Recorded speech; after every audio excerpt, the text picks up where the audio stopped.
Gusto daw ni Marimel ng Samgyup. Sabi ko ayoko kasi masyadong mahal yun. Kaya gumawa na lang ako ng mga Japan foods. Habang tumatagal, ayoko nang kumain sa mga fast food. Mas ginugusto ko na lang magluto. Nakatipid na, nakagawa pa ako ng content. Simple lang naman tong gagawin ko. Kung tutuusin, pwede mo nang iprito na lang yung spam, yung itlog, tapos kumuha ka ng nori. Tapos ulamin mo sa kanin.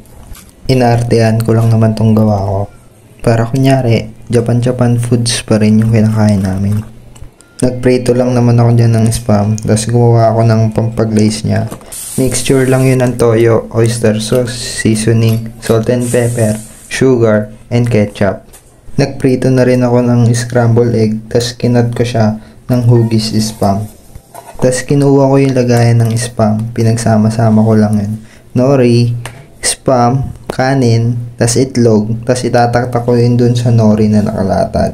Tas ayan na yung kinalabasan. Tas kumuha na rin ako kimchi, lettuce, then ayan na yun. Tas yan, kumain na kami.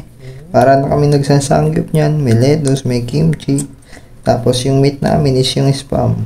Makikita nyo, sobrang sarap ng kain ko dyan. Yun lang, kain tayo.